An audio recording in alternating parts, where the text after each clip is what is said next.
पानी दे देने का है गरम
डॉक्टर बाबासाहेब आंबेडकर तथागत बुद्धाला आपला गुरु मानून बाबासाहेबांनी भारतातील जातीच्या वस्तीला मोठ्या नेत्यांना अनेक प्रश्न विचारले.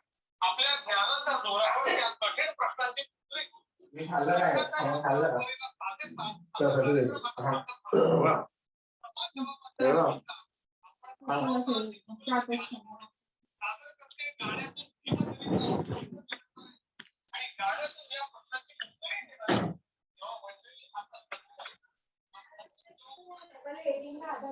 Yeah, good morning, everyone. Am I audible? Am I audible, students? Kindly reply.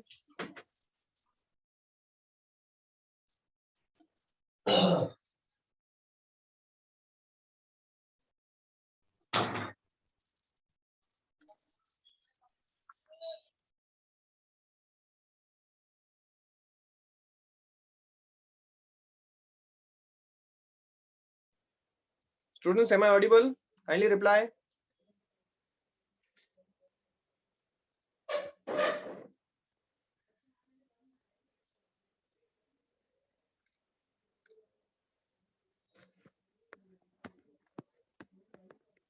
Am I audible and am I visible?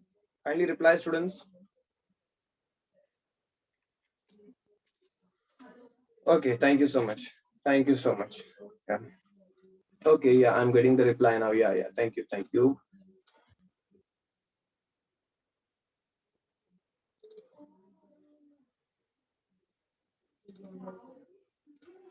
So in the earlier lecture, we had a discussion about the balance sheet and the income statement, correct? So today we are going to discuss the cash flow statement, and after, like from tomorrow or day after tomorrow, we are going to start with the fundamental analysis. And also one more thing I would like to tell here that students, I'll be like calling one of the person in the Zoom meeting after 2 or 3 days.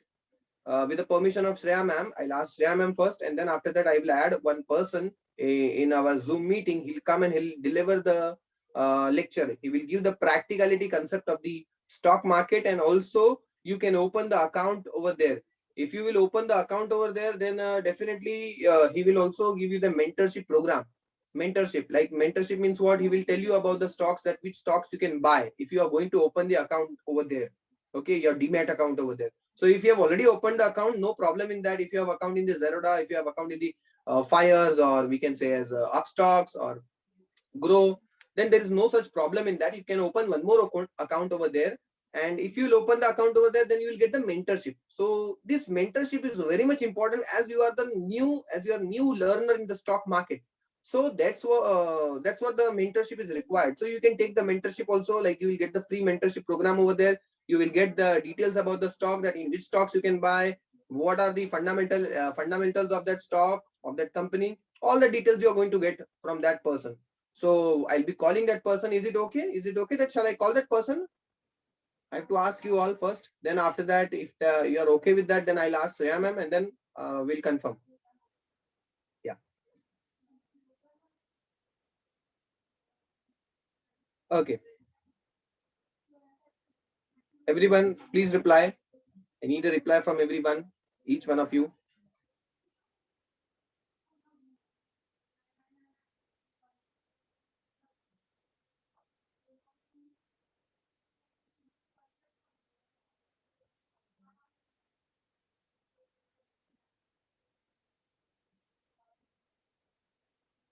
Okay. Let us discuss about the market also. After a long time, like market was zooming and zooming up and down. A lot of changes were there in the market. A lot of corrections happened in the market. Correct or not? So some of you might invested, and उनका तो अभी portfolio पूरा red दिख रहा रहेगा. You might have seen my status also, that what all things I was posting over there. So all the things were there.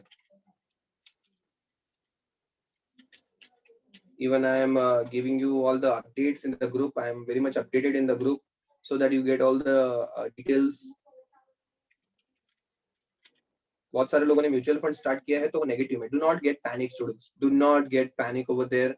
आपका mutual fund is something like that, कि आप यहाँ पे सिस्टमेटिक इन्वेस्टमेंट प्लान में invest कर रहे हो. आपका भी नेगेटिव दिख रहा है, no problem, do not worry about that. But I am telling you here that जो यूनिट्स आपने पहले, suppose for example mutual funds का सिस्टम कैसा है, मैंने आपको बताया कि आप यूनिट्स खरीदते हो. तो सपोज एक यूनिट का कॉस्ट पहले 30 रुपए था, ठीक है. तो आज तो मार्केट गिर गया है, आज 25 रुपए यूनिट है, तो बाय करो ना, एवरेज करो.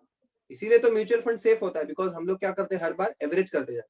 कभी कभी हाई प्राइस पे भी बाय होता है, लो प्राइस पे भी बाय होता है, depend on the market situation. But you have to be very much continuous. आपको कंटिन्यूअसली इन्वेस्ट करते रहना है हर मंथ. आपको कोई भी गैप नहीं देना. Is it clear students?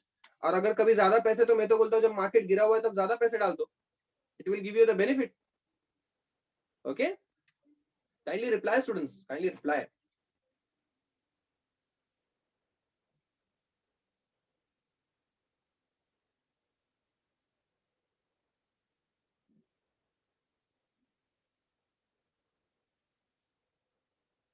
Okay.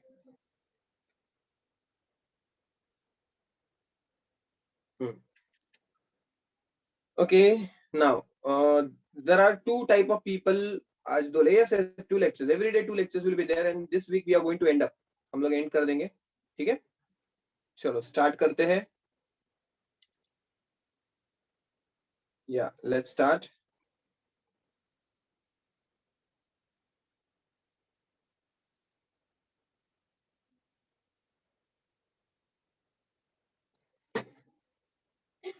Yes, students.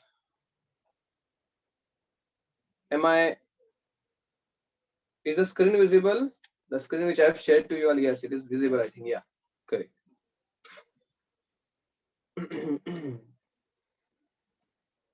So let's begin with our day 26 cash flow statement. Now, what is cash flow statement? A statement which is prepared to identify or to understand that how much there is a cash inflow or how much there is a cash outflow in the business. Now, cash flow statement is very much useful while doing the fundamental analysis, because you come to know that how much cash the company is getting and how much cash the company is spending and how much cash is reserved in the company. So that is very much important while doing the fundamental analysis. So let us see what is cash flow statement. So this statement represents the movement of money in and out of the company. So company में पैसा आ रहा है तो उसको बोलेंगे inflow, company के बाहर पैसा जा रहा है तो वी आर गोइंग टू से outflow. Clear with it? Is it clear, students?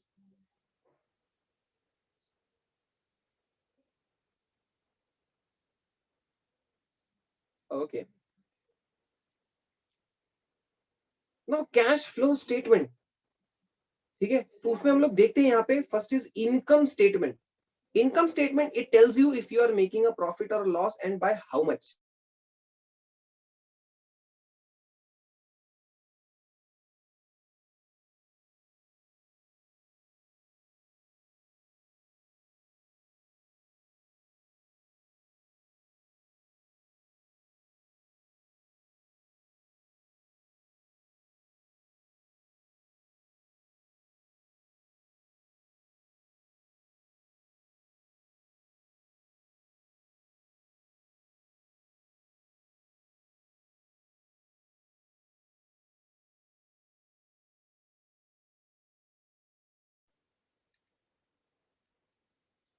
So balance sheet आपको क्या बताएगा? Balance sheet is going to tell you that how much you own, आपके पास कितना एसेट है, and how much you owe, how much you have to pay the money to the outsider people, and how much you have got the money, मतलब आपको लोगों से कितना पैसा मिलने वाला है. So that you have that you get the data from the balance sheet. ये बैलेंस शीट से पता चलता है. Clear? Then cash flow statement. Cash flow statement it tells you that the actual cash that the company is making, cash कितना मिल रहा है company को, वो आपको कैश फ्लो स्टेटमेंट से पता चलता है. Is it clear, students? In a very simple or a basic way I am explaining you all. Shall we go ahead?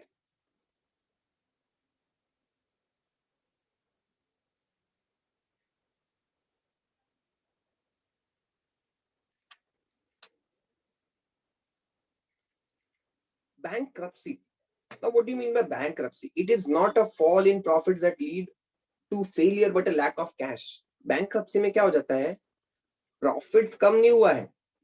ठीक है, यहाँ पे बैंक्रप्सी का मतलब सिंपल लैंग्वेज में अगर देखा जाए तो bankruptcy is not at all related to heavy losses. Heavy losses is one of the reason of bankruptcy, but bankruptcy का main reason is that you have a lack of cash, आपके पास पैसे नहीं है. That is known as the bankruptcy. ठीक है, तो let's take an example. Let's suppose I sell a pencil of rupees 10. I sold 10,000 pencil. So the revenue is 10,000 into 10 rupees 1 lakh. So this is only what the income statement will tell you. Income statement क्या बताएगा आपको? क्या बताने वाला income statement? ठीक है, क्या बताएगा आपको?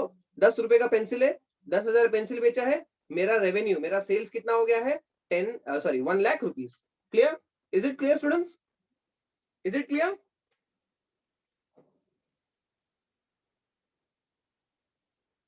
Okay. Now assume you sold only 7,000 pencils by taking cash. Now try to understand. I am giving the same example in a different perspective. आपने 7,000 पेंसिल लिया है, ठीक है, बेचा है, और वो कैश में बेचा है, और बाकी की 3,000 पेंसिल आपने क्रेडिट में बेचा है, ठीक है। इनकम स्टेटमेंट आपको क्या बताएगा कि 10,000 पेंसिल सेल किया है, 1,00,000 रुपए आपकी यहाँ पे रेवेन्यू है, सेल्स आपका 1,00,000 का है। Income statement will give you only that data, but cash flow क्या डेटा देता है कि आपने 7,000 पेंसिल कैश में बेचा है और 3,000 पेंसिल क्रेडिट में बेचा है। तो means you will receive the money in the future. So this means you actually received the cash is 70,000. So there is a difference of 10,000. So while your profit was rupees 1 lakh, profit बोलेंगे या फिर sales बोलेंगे, आपका cell कितना हुआ है, 1,00,000 का cell हुआ है, लेकिन आपको कैश कितना मिला है, 70,000. तो कैश फ्लो स्टेटमेंट क्या बताएगा, it will show you that you have got 70,000 cash, and income statement will show you 1 lakh profit. So here there is a difference. Income statement आपको यहाँ पे limitation आ जाती है because it shows only the sales figure or the profit figure, but it will not show you that how much cash you are having in the business. So that is very much important, and for that we have to prepare cash flow statement, or while doing the stock analysis or the company का हम लोग fundamental analysis करते हैं, तो we need to see cash flow statement. It is very much important. Clear? Now here, if we look into it, that there are 3 parts of cash flow statement. 3 part के यहाँ पे 3 part है cash flow statement, ठीक है? One is the cash flow from the operating activities. One is the cash flow from the operating activities. The other one is the cash flow from investing activity, and the third one is the cash flow from financing activity. So here, let us try to understand.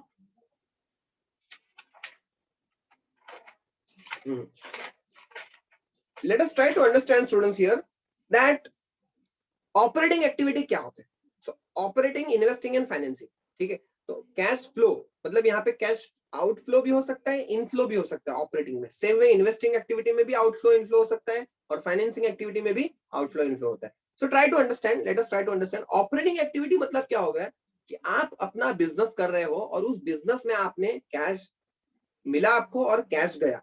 तो like regular activities में cell किया, purchase किया, ठीक है, ये सब चीजें कहां पे आ जाती है, ऑपरेटिंग एक्टिविटी में आ जाती है. ऑपरेशंस, बिजनेस के ऑपरेशंस करते वक्त हम लोग को कैश फ्लो हुआ है, that is known as cash flow from operating activity.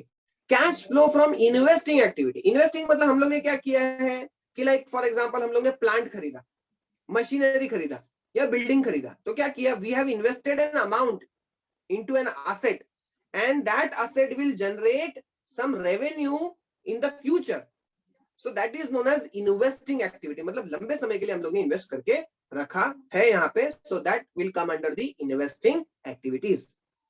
Cash flow from financing activity. Financing activity में क्या किया है, like for example हम लोग को भी पैसे की जरूरत है, तो फाइनेंस चाहिए हम लोग को, so we need cash from the people to expand our business. तो हमने क्या किया, इक्विटी शेयर्स को इश्यू किया है मार्केट में. शेयर्स को हम लोग ने मार्केट में इश्यू किया है, तो लोग हमें क्या देंगे उसके बदले में, शेयर्स के बदले में हमें पैसा देंगे.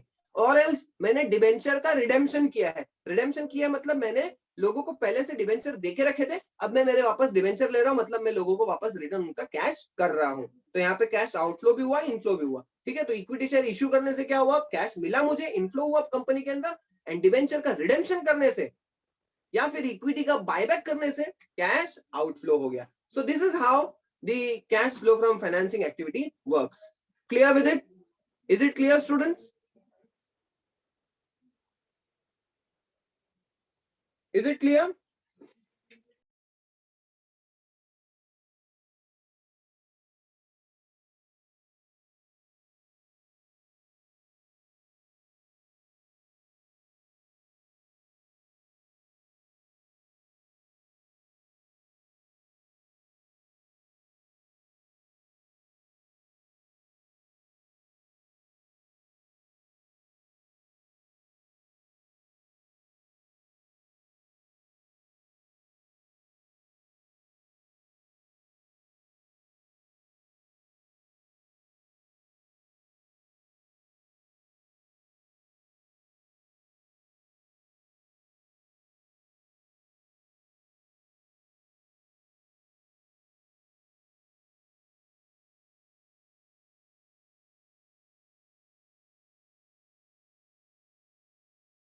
Yeah, sorry for this inconvenience here. Yeah, am I audible? हाँ, डिबेंचर्स का मतलब होता है एक तरीके की लॉन्ग टर्म बोरोविंग्स होती है। वो बोरोविंग्स हम लोग लोगों से पैसा बोरो करते हैं। श्रेयस, हम लोग लोगों से पैसा क्या करते हैं यहाँ पे? बोरो करते हैं। मतलब मैंने लोगों से एक तरीके का लोन लिया है, पब्लिक से लोन लिया है, और उनको मैंने क्या दिया? एक डिबेंचर का सर्टिफिकेट दिया कि मैंने आपसे इतना इतना पैसा लिया है, और एक fixed amount of interest company पे करती है पब्लिक को। 8% डिबेंचर्स बोला मतलब 8% हर साल का उस अमाउंट पे पे करेगी, जो भी अमाउंट लोगों से लिया है। So that is debenture. तो डिबेंचर इशू किया मतलब लोगों को हमने डिबेंचर दिया और लोगों से कैश लिया। अगर मैं डिबेंचर का रिडेम्पशन कर रहा हूँ मतलब मैं लोगों से अपने डिबेंचर वापस ले रहा हूँ, उनको उनका पैसा रिटर्न कर रहा हूँ। तो कैश आउटफ्लो होगा यहाँ पे रिडेम्पशन में, और इशू में कैश इनफ्लो होगा। Is it clear?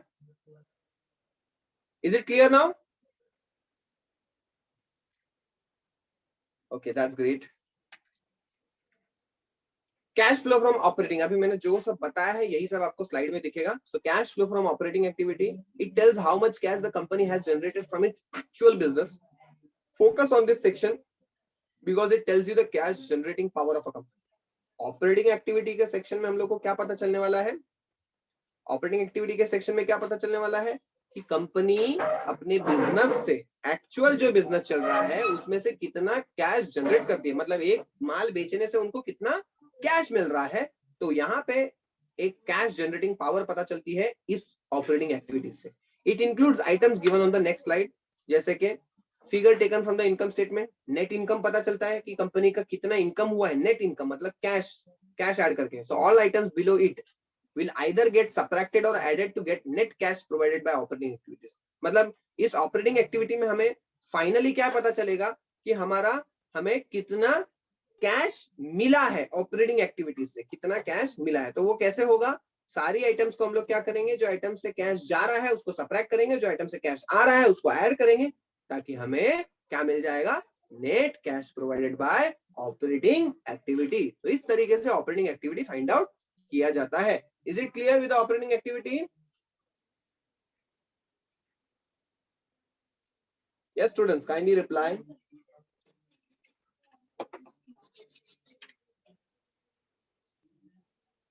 Kindly reply. Okay.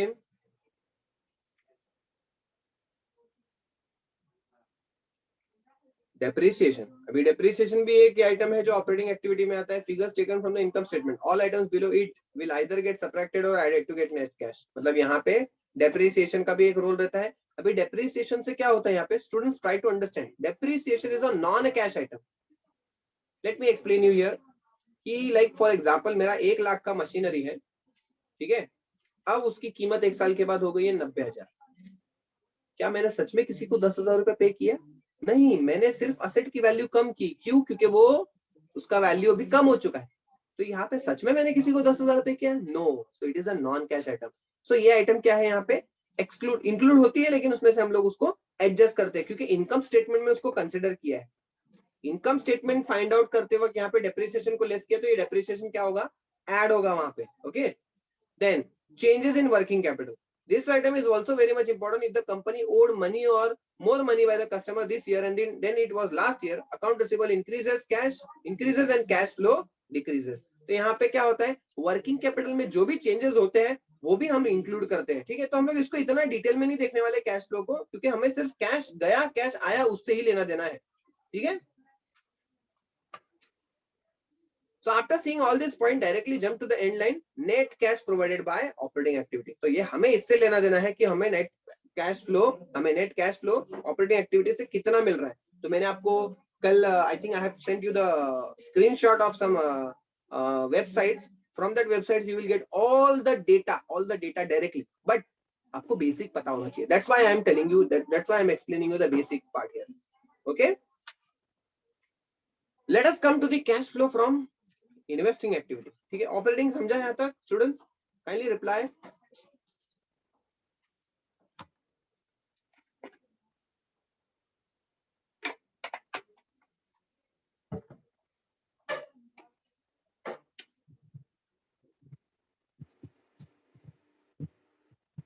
Okay,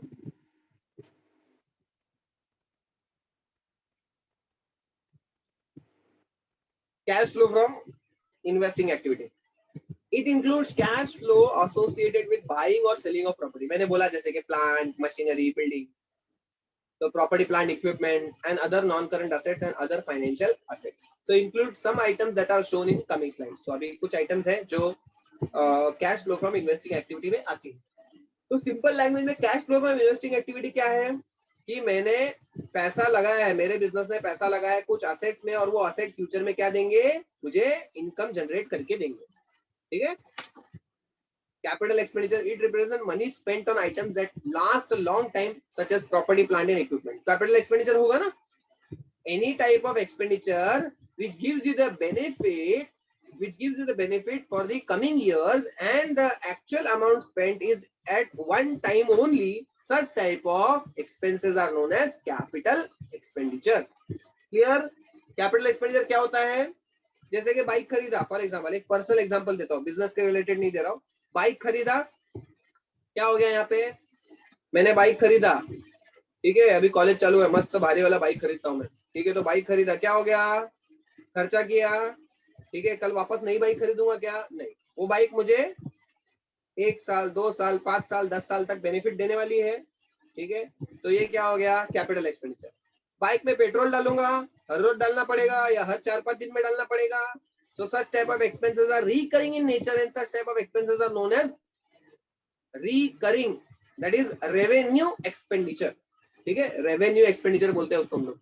Capital expenditure one time, revenue expenditure every 1 month 2 months, हर बार आता है, वो recurring होता है नेचर में.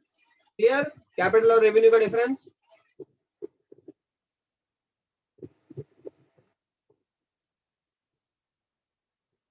So free cash flow, operating cash flow minus capital expenditure. तो आपको यहाँ पे फाइंड आउट करने के लिए, यहाँ पे अगर आपको फाइंड आउट करना है कि आपका कैश फ्लो कितना है, एक्चुअल में कैश फ्लो कितना है बिजनेस के अंदर, तो आपको ऑपरेटिंग कैश फ्लो, मतलब जो हम लोग ने फर्स्ट आइटम देखा ऑपरेटिंग कैश फ्लो, आपको माइनस कर देना है capital expenditure. So this is a very important number. So it represent the amount of cash that company generates after investing in its business. मतलब कंपनी ने business में से पैसा कमाया, तो पैसा मिला, वो हो गया net cash flow from operating activity. उसके बाद बिजनेस ने इन्वेस्ट किया वो पैसे को, कुछ पैसा उसमें से इन्वेस्ट किया कहाँ पे, इन्वेस्टिंग एक्टिविटी में. इन्वेस्टिंग एक्टिविटी मतलब plant, machinery, land and building खरीदा, तो उनको क्या मिल गया अभी यहाँ पे, it represents the amount of cash that company generates after investing in its business. तो अभी हम लोग को पता चलेगा कि इन्वेस्टिंग एक्टिविटी में पैसा लगाने के बाद अभी भी कितना कैश बाकी है कंपनी के पास. So that is known as free cash flow. Is it clear students?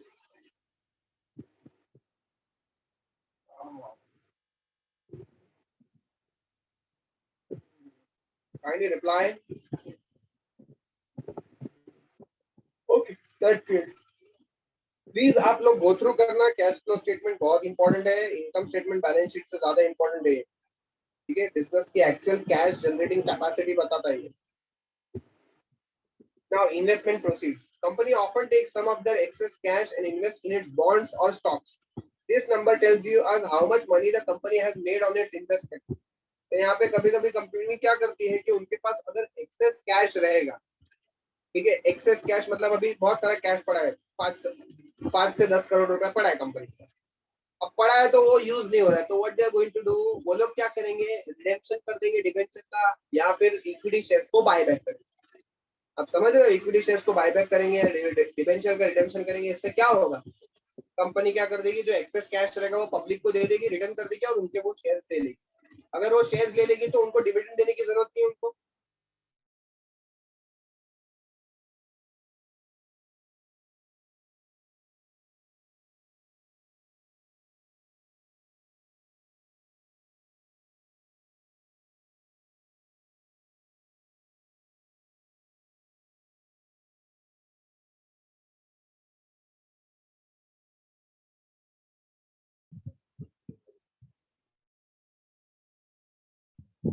Students मेरा आवाज आ रहा है? I just got the call but या.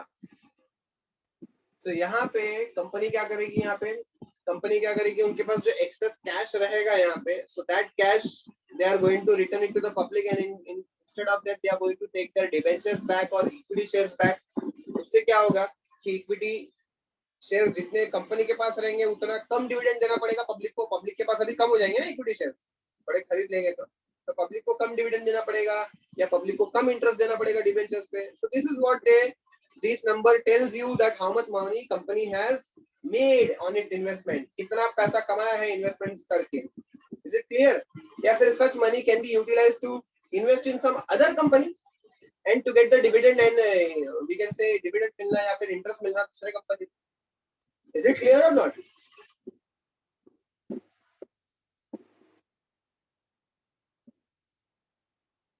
Now, cash flow from financing activity.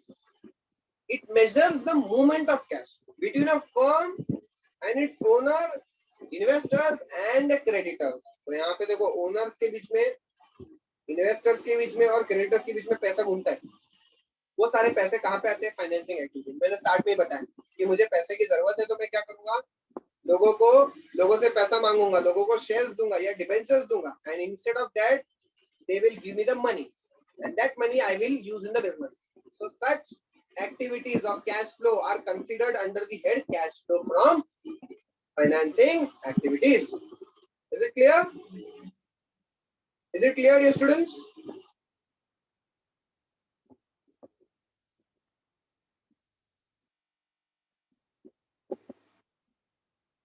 Any doubt?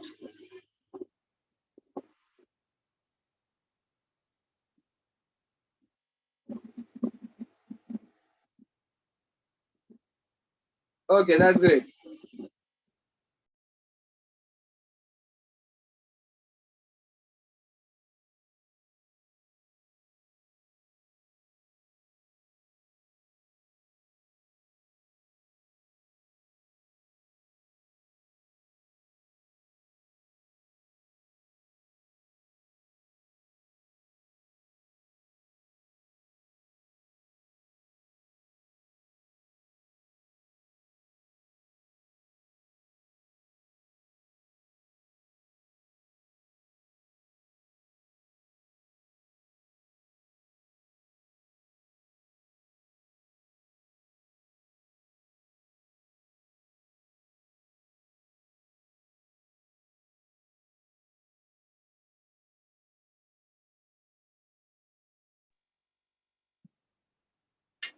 Yes, students, still got the call here. Yeah. Okay. So from financing activity, students, here the movement is there between the movement of cash is there between the owner, investor and creditors. So now how there is a movement? Like for example, creditor से मुझे पैसा creditors को मुझे पैसा देना है, मैंने उनसे माल उधारी में खरीदा है, अब उनको पैसा देना है तो क्या हो जाएगा? फाइनेंसिंग एक्टिविटी हो जाएगा. मतलब उन्होंने मुझे सिंपली फाइनेंस किया है ना. What is the meaning of creditors? Creditors have given me the goods on credit and I am using that credit for some period, 90 days somewhat. So 90 days के लिए तो creditors ने मुझे suppose 10 करोड़ रुपीस का goods sale किया उन्होंने मुझे, मैंने उनसे परचेस किया 10 करोड़ का गुड्स. तो 10 करोड़ का गुड्स यहाँ पे क्या हो गया? उन्होंने मुझे फाइनेंस किया ना 10 crore rupees for 90 days. So this will come under the head cash flow from financing activities. So like this report shows net flow of funds used to run the company. Company को चलाने के लिए कितना पैसा लगता है, like debt, equity और dividend. मतलब कंपनी को चलाने के लिए कितना पैसा लग रहा है. तो मैंने कितने लोगों से डेप्ट लेके रखा है, मतलब लोन लेके रखा है, इक्विटी शेयर्स कितने लिए हैं और डिविडेंड्स कितना दे रहा हूं मैं. So this all is included in the cash flow from financing activity. Is it clear, students?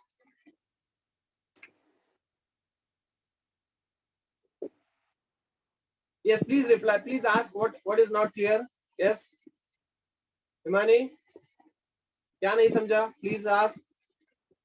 Financing activity, financing मतलब पैसे से रिलेटेड, पैसे से रिलेटेड आ जाता है हिमानी यहाँ पे. और पैसा मतलब यहाँ पे मेरे को लोगों से कितना पैसे की जरूरत है, तो वो पैसा मैं लोगों से लूंगा, ठीक है, और वो पैसा मैं कहाँ पे यूज करूंगा? बिजनेस में यूज करूंगा. I am going to utilize that money in the business. So वो कहाँ पे, वो किसके हेड में आ जाता है? Cash flow from financing activities के हेड में आ जाता है. Yes, please reply Himani. What आपको क्या नहीं समझा है? Please ask. Okay okay okay. जैसे कि डिविडेंड भरा तो क्या गया? कैश चला गया. ठीक है, अभी फाइनेंसिंग एक्टिविटी के एक एक पार्ट देख रहे हैं हम लोग. डिविडेंड दिया, कैश चला गया. परचेज ऑफ कॉमन स्टॉक, हम लोग ने हमारे स्टॉक खरीदे, तो देखो यहाँ पे issuance of common stock, issuance मतलब क्या किया, मैंने लोगों को शेयर दिए, लोगों ने मुझे पैसे दिए, कैश इनफ्लो हो गया, it will come in the head cash flow from financing activities. देखो नीचे अभी दिया है परचेज ऑफ कॉमन स्टॉक्स, मतलब मैंने मेरे शेयर्स खरीदे वापस, मतलब मैंने लोगों को क्या दिया, पैसा दिया और मैंने अपने शेयर्स वापस से खरीद लिए। This figure represent money used in repurchasing and buyback of stock. यहाँ पे मेरा कैश आउटफ्लो हुआ, ऊपर मेरा कैश क्या हो रहा है, इनफ्लो हो रहा है, ठीक है, यहाँ पे कैश इनफ्लो हो रहा है, यहाँ पे कैश आउटफ्लो हो रहा है। Clear, is it clear?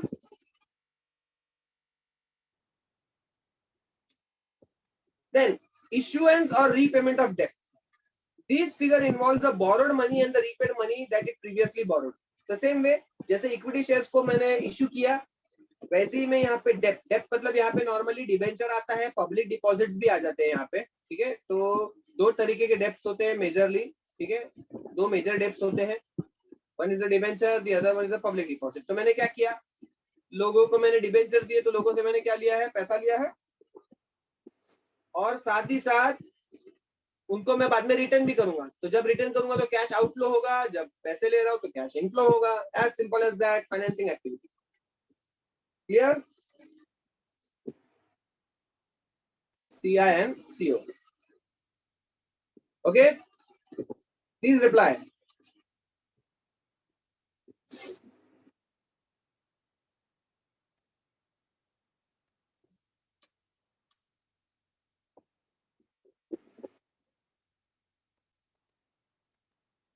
So after adding and subtracting all the numbers, you will get is net cash used in investing activity. आपको पता चल जाएगा कि आपने कितना कैश यूज किया है इन्वेस्टिंग एक्टिविटी में. You can ask your doubt related to cash flow.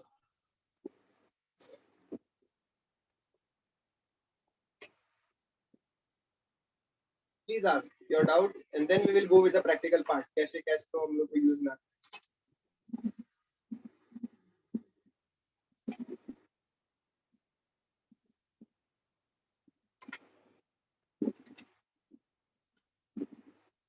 बहुत कुछ सीखना है, बता रहा हूँ मैं आपको, बहुत कुछ सीखना है.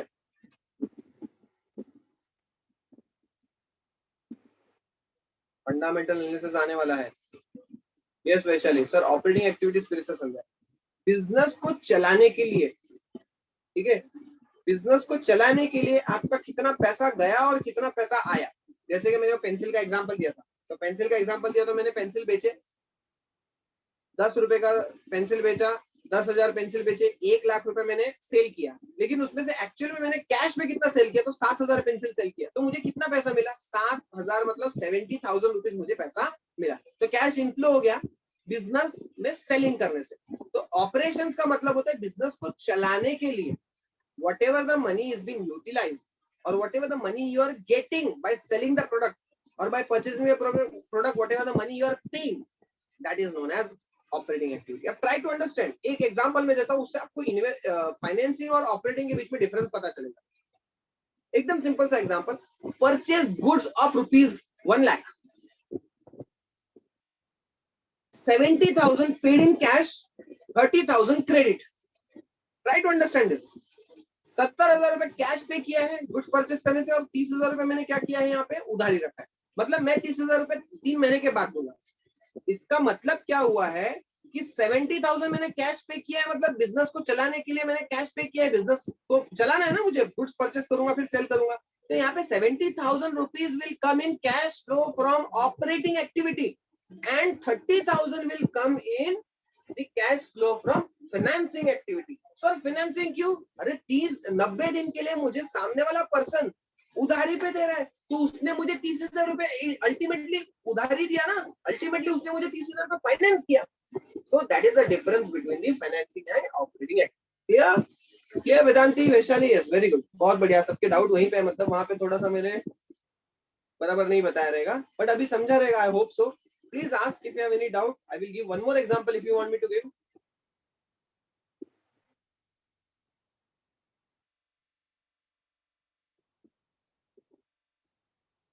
Okay. Yes, please, rest others, please ask your doubt.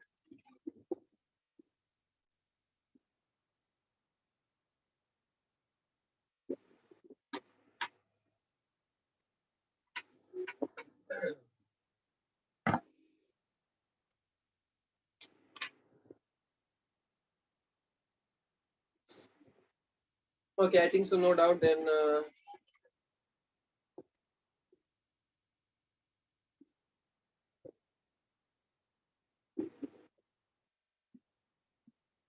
I will convert this in PDF and we will go with the practical part. देखेंगे कि किस तरीके से यूज होता है ये.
चलो students, let me share you the screen of.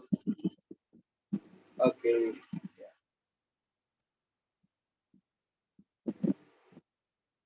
देख सकते हो कितना लाल लाल लाल लाल दिख रहा है. Because the market is down. Long term investors को कभी फर्क नहीं पड़ता है मार्केट माइनस में हो या प्लस में हो, क्योंकि वो लंबी रेस का घोड़ा होता है, लंबे समय के लिए उसका इन्वेस्टमेंट रहता है, उसको फर्क नहीं पड़ता है मार्केट कितना डाउन है क्या है. I don't care.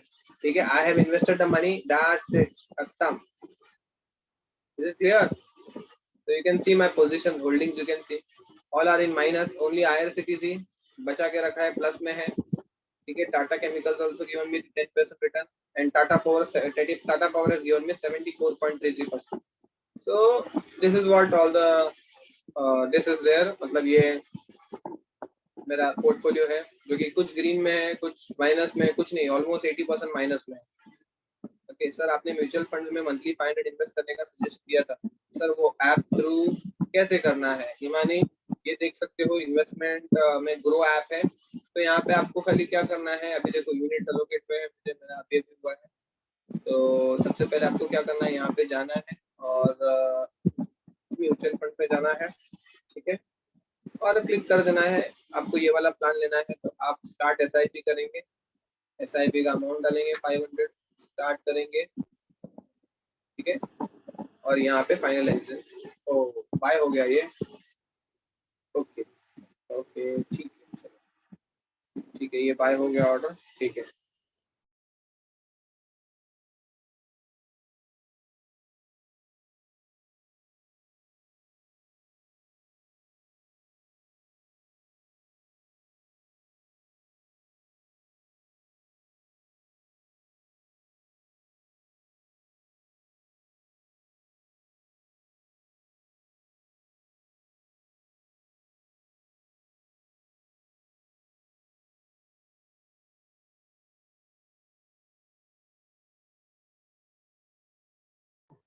हिमानी को बताते हुए मैंने एक ऑर्डर भी कंफर्म कर दिया, मेरा और एक SIP हो गया, यहाँ पे बढ़ गया. चलो कोई नहीं, ऐसे भी कोई प्रॉब्लम नहीं है यहाँ पे. ठीक है, भी आप मेरा यहाँ पे देख सकते हो मेरे म्यूचुअल फंड.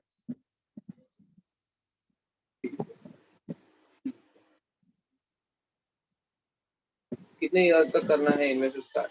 मतलब फॉर मैक्सिमम 20 ईयर्स तक, मिनिमम 20 ईयर्स तक करना है, मिनिमम 20 ईयर्स. हिमानी भूल जाने का, 500 रुपए ऐसा लगना है सर, छोड़ दिया, भूल गए क्या?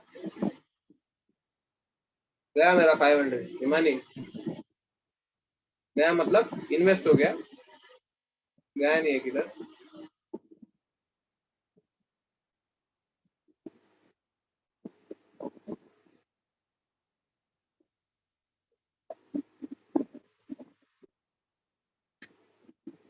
ठीक है, कोई नहीं, 3 ऐसा हो गया अभी.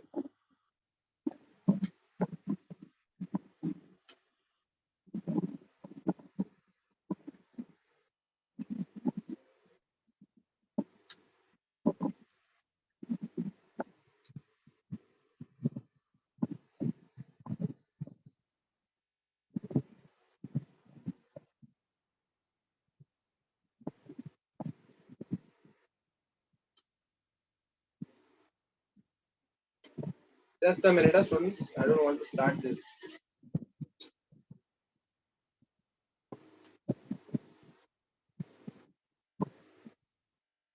Oh.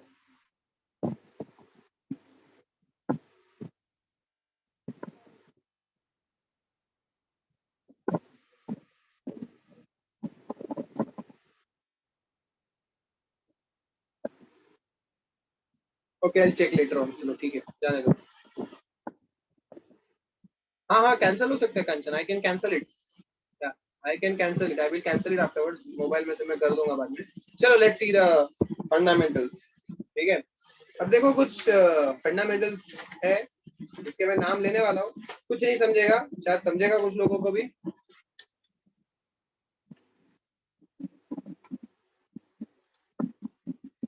टाटा मोटर्स क्या दिख रहा है? मार्केट कैपिटलाइजेशन, करंट प्राइस कितने का शेयर है? 480 रुपए का. हाई लो कितना है? मतलब हाई 537. अभी तक का हाई मतलब 537 रुपीज तक जाके आया है. 157 लो है. स्टॉक पी क्या है यहाँ पे? नहीं दिया है. Book value 135. Dividend yield 0.00%. Dividend नहीं देता है. ROC 5.82%. ROE -22.9%. फेस वैल्यू 2 रुपए है. मतलब ये स्टॉक फ्यूचर में कभी स्प्लिट होना है तो हो सकता है. मतलब ये 1 रुपए का भी स्टॉक हो सकता है. मतलब 1 रुपए का फेस वैल्यू होगा तो 2 शेयर हो जाएंगे. यहाँ पे स्टॉक स्प्लिट्स हो सकता है यहाँ. ठीक है. इसको एक्सपोर्ट टू एक्सेल करना है तो आप कर सकते हो. ठीक है. आपका फ्री अकाउंट बन सकता है. यहाँ पे फ्री अकाउंट कर सकते हो आप. यहाँ पे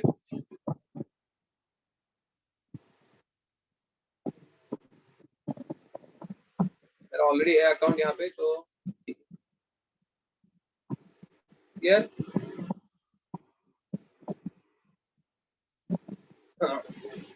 ROC सब बताऊंगा सब. Vedanti do not worry about it. Vedanti मैं उसके ऊपर एक लेक्चर लेने वाला हूँ. I have prepared the notes here. I have the notes. Market capitalisation क्या होता है, स्टॉक पी क्या होता है, स्टॉक पी 3 पेज का है. डिविडेंड यील्ड रेशियो क्या होता है, डेब्ट टू इक्विटी क्या होता है, कासा क्या है, कंपाउंडेड ग्रोथ प्रॉफिट CAGR क्या है, नेट कैश फ्लो कितना है, ROC कितना है, स्टॉक प्राइस CAGR कितना है. ठीक है. डेब्ट कितना है, EPS कितना है, ऑल दैट थिंग. EPS का कैसे यूज होता है, ये सब चीजें हम लोग फंडामेंटल में देखेंगे. ठीक है. तो do not worry about it. I will explain it. आज मैं सिर्फ बता रहा हूँ. क्यों बता रहा हूँ? ताकि आपको इंटरेस्ट है. अरे सर ROC क्या, आप खुद भी देख सकते हो, लेकिन I am going to explain it. ठीक है. आप खुद देखना है तो आपकी एक्स्ट्रा नॉलेज के लिए. तो अभी हम लोग एक बैंक देखते हैं, SBI बैंक का. देखो यहाँ पे मार्केट कैप कितना है, करंट प्राइस कितना है SBI बैंक का. ठीक है. जैसे कि मुझे यहाँ पे ऐड करना है कासा.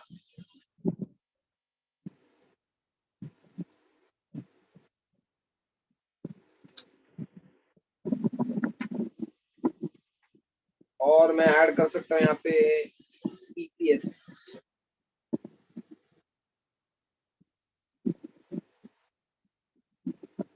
EPS बता रहे हैं यहाँ पे. देखो मैं जितने रेशियोज यहाँ पे, मुझे जो रेशियोज पता है मैं सब रेशियोज में ऐड कर सकता हूँ. ठीक है. पैग रेशियो ऐड करना है तो price to earning growth ratio. ठीक है. इंट्रिंसिक वैल्यू ऐड करना है. इंट्रिंसिक वैल्यू क्या है शेयर का. ठीक है. देन और डेब्ट टू इक्विटी कितना है, डेब्ट टू इक्विटी ऐड कर दिया.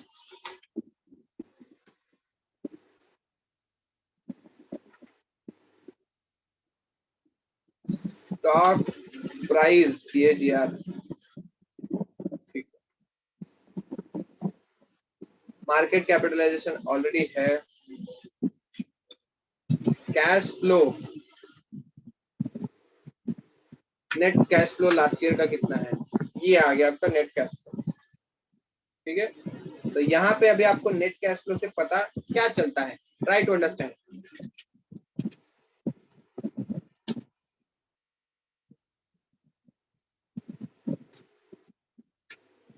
So net cash flow refers to either the gain or a loss of the funds over the period. When a business has a surplus of cash after paying all its operating costs, it is said to have a positive cash flow. Normally positive cash flow कब होगा? जब operating activities के पैसे पे करने के बाद आपके पास कितना कैश है वो पता चलता है. So strong positive cash flow from operations is a good sign of a healthy company. Operating activity start with net income, and Acme Manufacturing net income number of the income statement and the cash flow statement are same. तो यहाँ पे students cash flow कितना है 93,392 करोड़. ये मैं सिर्फ किसका कर रहा हूँ एनालिसिस, ये किसका कर रहा हूँ मैं, स्टेट बैंक का. अभी ये मुझे चार्ट में चाहिए तो मैं चार्ट में देख सकता हूँ, देख सकते हो एनालिसिस देख सकते हो यहाँ पे कि लाइक स्टेट बैंक का. अभी हम लोग किसके साथ कंपेयर करेंगे देख सकते हो आप, how to use screener. Screener कैसे यूज करते देखो स्टूडेंट्स यहाँ पे, वेरी इंपॉर्टेंट हियर.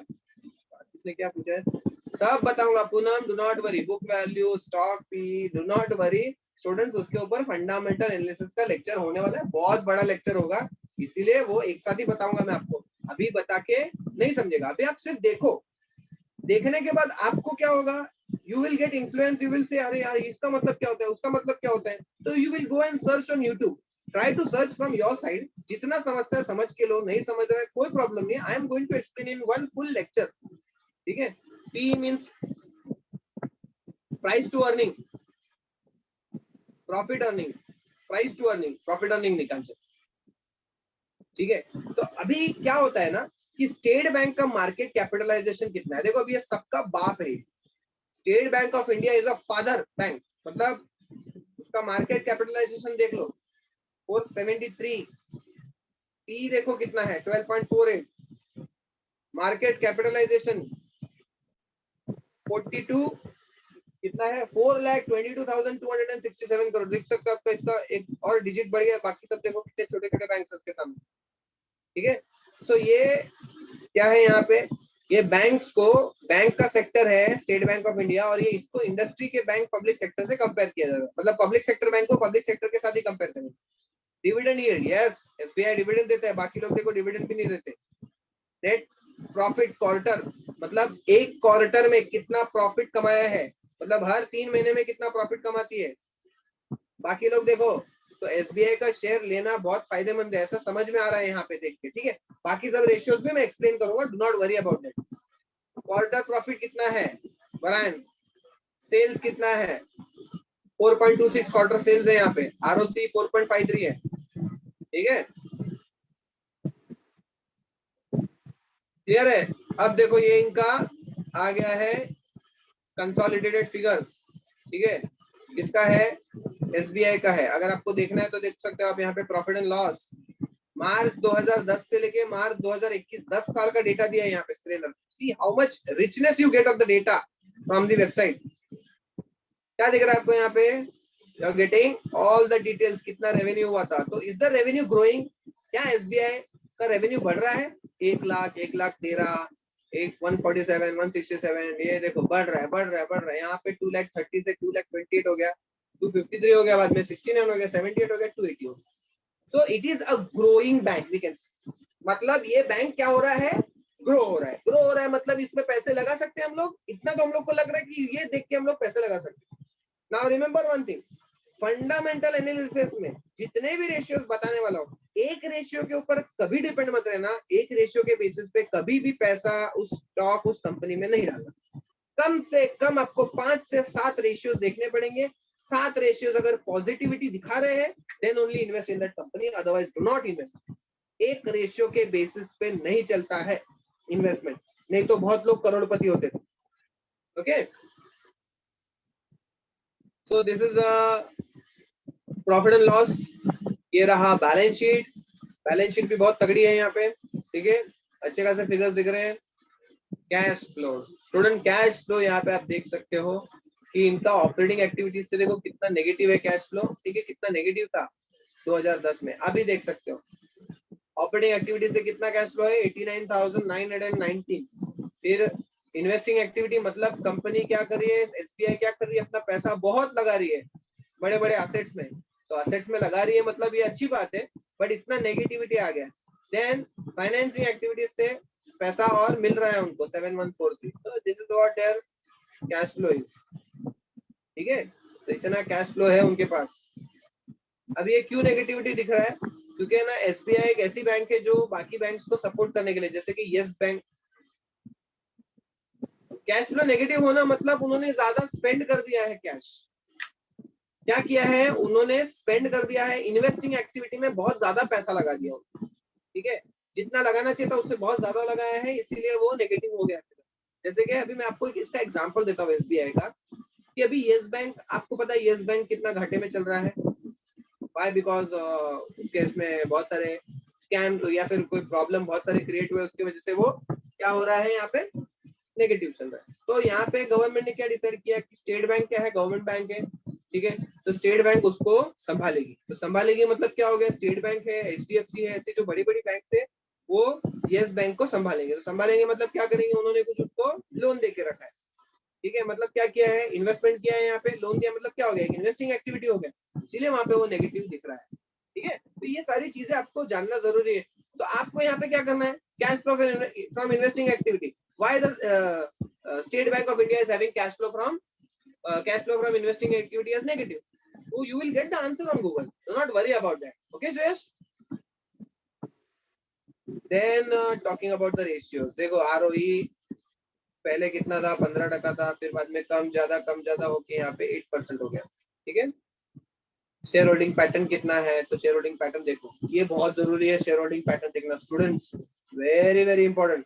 प्रमोटर्स देखो, प्रमोटर्स का शेयर होल्डिंग पैटर्न चेंज नहीं हुआ है, थोड़ा सा स्लाइट चेंज है, कम ज्यादा हो रहा है, लेकिन एकदम से चेंज नहीं होना चाहिए। अगर प्रमोटर्स अपनी कंपनी के शेयर्स छोड़ देते हैं, उनकी होल्डिंग कम हो रही है, तो इसका मतलब ये समझ लेना कि कंपनी में कुछ तो गड़बड़ है, उस कंपनी में स्टॉक में इन्वेस्ट नहीं करना है, ठीक है। आप देख सकते हो फॉरेन इन्वेस्टर्स कितने बढ़ गए हैं, धीरे धीरे करके बढ़ रहे हैं, मतलब स्टेट बैंक पे लोगों को विश्वास हो रहा है। डोमेस्टिक इन्वेस्टर्स का स्टेबिलिटी है यहाँ पे, गवर्नमेंट का भी यहाँ पे, गवर्नमेंट ने भी थोड़े पैसे लगा के रखे हैं, और पब्लिक आप देख सकते हो, पब्लिक का यहाँ पे स्टेबिलिटी है, मतलब ये स्टेट बैंक बहुत ही स्टेबल शेयर है, आप इसमें इन्वेस्ट कर सकते हो, कोई प्रॉब्लम नहीं है, ठीक है। देन डॉक्यूमेंट्स, तो डॉक्यूमेंट्स अगर आपको देखने हैं तो ये सब डॉक्यूमेंट्स है, एनुअल रिपोर्ट्स है, मैंने आपको बोला है कुछ तो बनाने के लिए, तो एनुअल रिपोर्ट्स आपने, आई होप सो कि आपने बनाया होगा। शेयर होल्डिंग पैटर्न में किसका होल्डिंग ज्यादा होना चाहिए, प्रमोटर्स का होल्डिंग ज्यादा होना चाहिए, प्रमोटर्स का होल्डिंग ज्यादा होना चाहिए। बट कुछ कंपनीज होती है उनके प्रमोटर्स होल्डिंग नहीं है, वो पब्लिक के नाम पे ही चलती है, जैसे कि आई थिंक सो आईटीसी है, चेक कर लेते हैं।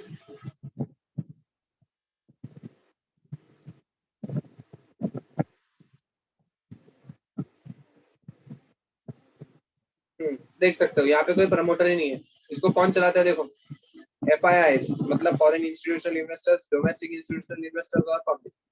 देख सकते हो पब्लिक के पास कितने हैं, 45.47 है, डोमेस्टिक इंस्टीट्यूशनल इन्वेस्टर्स के पास 43% है, और फॉरेन इंस्टीट्यूट, मतलब ये कंपनी को प्रमोटर ही नहीं है, आप समझ रहे हो, ये कंपनी पब्लिक चला रही है पूरी की पूरी। तो कुछ शेयर्स में ऐसा होता है कि शेयर होल्डिंग पैटर्न प्रमोटर का नहीं होता है। Is it clear? आपके आंसर, क्वेश्चन का आंसर मिल गया आपको, शेयर होल्डिंग पैटर्न नॉर्मली ज्यादा होना चाहिए प्रमोटर्स का, बट कुछ कंपनीज है जो एक्सेप्शनल केस है जिसमें पब्लिक ही चलाती है उसको।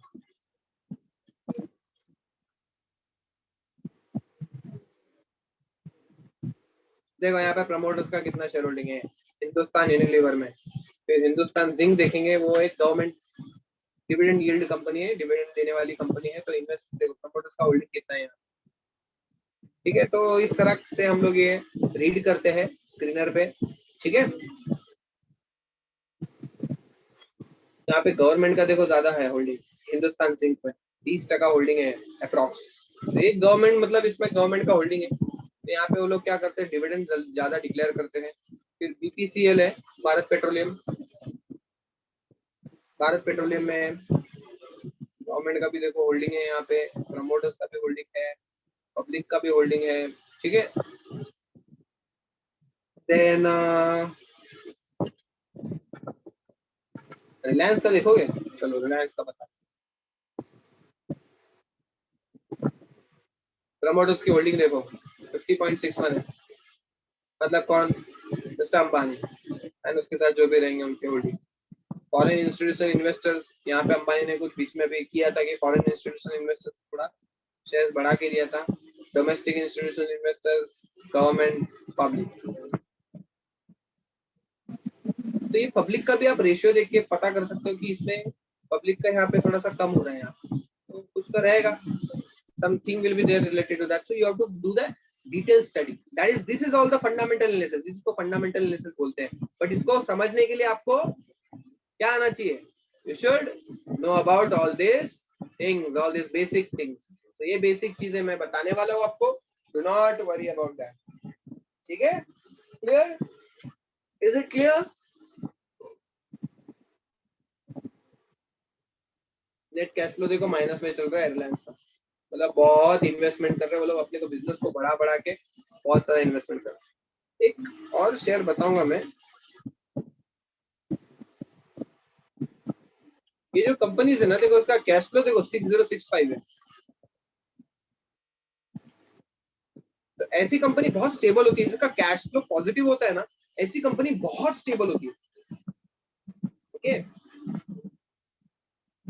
डेट इक्विटी रेशियो भी बहुत अच्छा है. It is below 1, that is it's a good size. EPS भी बहुत अच्छा है, 49 रुपीज एक शेयर के ऊपर. अर्निंग कितनी कम कर रहे हैं वो लोग, 49 rupees. So this is face value 5 रुपए है. स्टॉक स्प्लिट हो सकता है, high chances of stock split. ठीक है, so that is all about this Infosys. Okay, that's all. We will end up with the first part. I will share the link. Second part का मैं link share करता हूँ आप लोगों को. Okay, okay students.